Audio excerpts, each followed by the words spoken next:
Okay, so you back with Sweet Science. You're on the air. Channel Sweet Science 702. Make sure y'all subscribe to the channel. You're getting raw boxing talk. This ain't a mixed channel. I don't really talk too much at all about like MMA or any other sports. This is strictly a boxing channel where boxing fans, casual and adept alike, can come to the channel and we can have good debates and good talks and good discussions. I'm gonna share my opinions on certain thoughts and fights. I'm always open for everybody else doing theirs as well. So the first thing I want to talk about today is the Jermell Charlo and Tony Harrison rematch. Now, the fight is on December the 21st, and it's gonna be a grudge match. My girl just got in the car, but I'm still going in. It's gonna be a grudge match. You all right? For those of y'all that don't know, they fought last December, and it was a 12-round decision that they gave to Tony Harrison, which I think it was definitely incorrect. If you know the story of Jermell Charlo and what he was supposed to do at the 154-pound division, he was supposed to unify with Jarrett Hurd had they got past Julian J. Rock Williams and Tony Harrison. I don't know if they was going to do it right away, but they was lined up for that fight for unification. Turns out that after losing, quote unquote, to Tony Harrison, Jermell loses his WBC belt. Jarrett Hurd then loses in terrible fashion. I mean, he didn't get knocked out or anything. He got knocked down, I think, in the second or third round.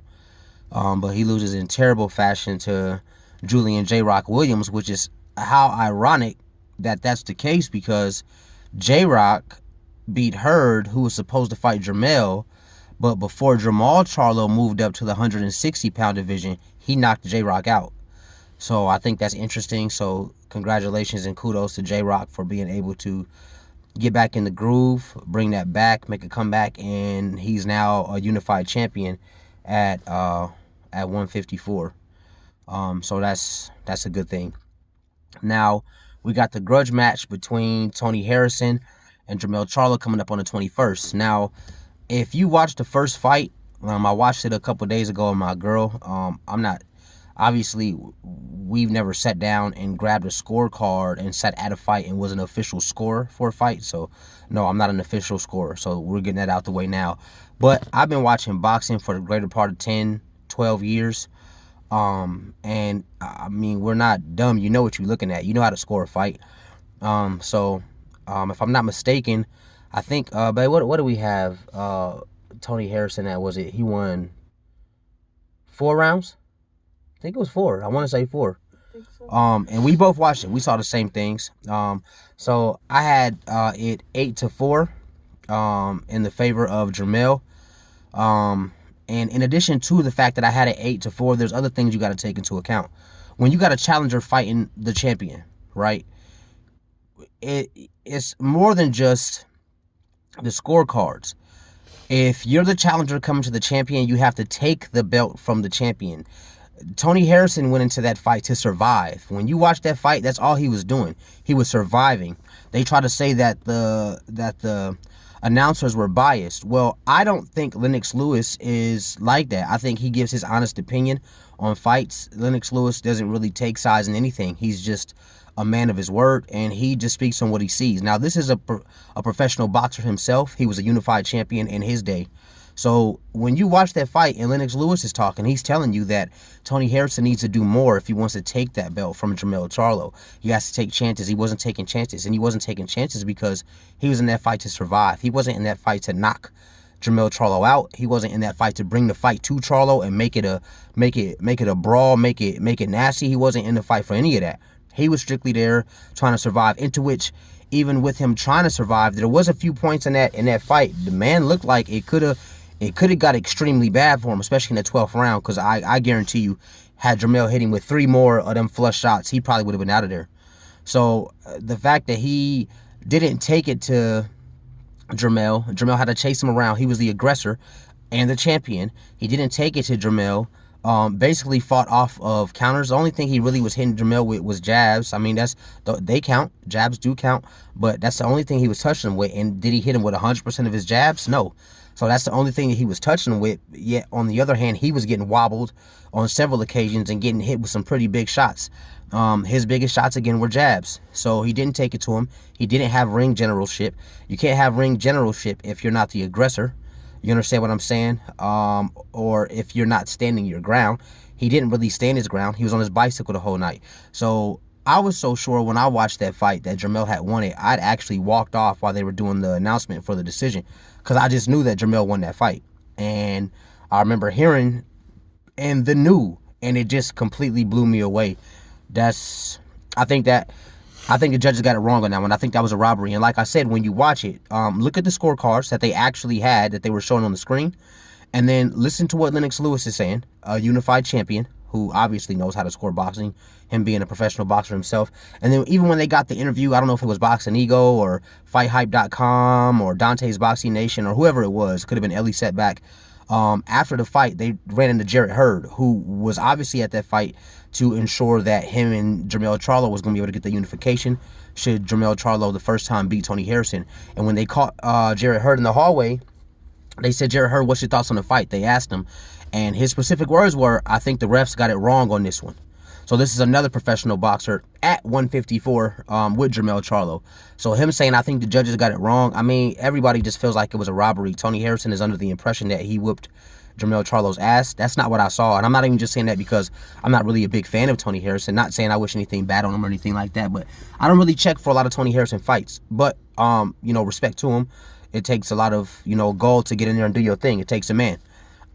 So I definitely respect him in that sense. But as far as him, like, whooping Jermell's ass, if any of y'all in y'all right minds watch that fight and you think Jermell Charlo got his ass whooped, I don't really know what to say to you. There's no way we can have a logical conversation if that's what you think. So pretty much in a nutshell, a lot of people, including Jermell Charlo, feels like he got robbed. And then to top it off, to add the insult to injury / icing on the cake, to top it off, they're supposed to have the rematch back in June, this past summer. And a week before Tony Harrison gets injured, he does an interview, and Jermell talked about it at the press conference. He does an interview talking about, how easy it is to get out of a fight. If I don't want to fight him, he think I'm scared to fight him. If I don't want to fight him, I could just fake an injury. You know how easy it is to get out of a fight. And then a week later, he has an injury. So he didn't show no doctor's notes, no x-rays. He didn't get no type of surgery for it. He just had an injury. Now, the story goes, he either got the injury from getting his ass whooped in sparring, or he faked it, or both. He kind of sprained it in sparring and then just acted like it was a full-blown injury. So that postponed the fight another 6 months. That's not what you do as a champion. That's a little bit cowardice. It's childish, and it plays games, and it holds up the division. Give up the belt, dog. If your personal grudge and vendetta against Jermell Charlo is causing you to hold up the division, and it makes you look bad as a champion, give up the belt. You know what I'm saying? So I just don't think that's championship behavior for him to be sitting up here faking injuries. Who does that? Can you imagine the WBC heavyweight champion Deontay Wilder postponing his fight with Tyson Fury, talking about, "Oh, I hurt my hand," and we know damn well his hand ain't hurt? That would just look bad on him. That would look terrible. You know what I'm saying? So they got the rematch December 21st, and I think this was a lesson to Jermell. I don't think that it broke him up to the sense that he's gonna be a worse fighter. I think it just starved a lion. So I can't say if he's gonna knock Tony Harrison out, but I do know for a fact that I believe that Jermell's going to get his belt back on the 21st, whether it be by decision or whether it be by a knockout. Now, if I was a betting man and you made me pick either of the two, I think it's going to be by knockout. If I have to bet. And it'll be probably in the mid to later stages of the fight. Tony's going to know how to pace and wind himself because he's going to be expecting Jermell to try to knock him out. So I don't expect Jermell to get to him till round 6 or any round after. But if I had to bet, it's going to be by knockout. So that's the Jermell Charlo, Tony Harrison issue. Even like when you watch them in the press conference, Jermell's trying to talk facts with him. Don't get me wrong, they have their moments where they're going back and forth and, talking shit to each other. But basically, if you listen to the meat of what it is they're saying, Tony Harrison's not really coming with no facts. The only thing that he's really doing, only fact that he's stating is, I beat you. And that's it. That's really the only fact that he's stating. But even with that, is that really a fact? You didn't really like beat him. You know what I'm saying? You were gifted a decision and gifted the belt. So, I mean, you really didn't beat him. You know, if he would, I'm a realist. If he would have beat Jermell Charlo in a convincing fashion, I would just say like, hey, he did that. But that's not what I saw. That's not what a lot of people saw. And some of them people being professional boxers themselves. So Tony Harris is going to have to prove it wasn't a fluke. And Jermell Charlo is going to have to prove that it was a fluke. So I would just think that Tony Harrison want to be careful.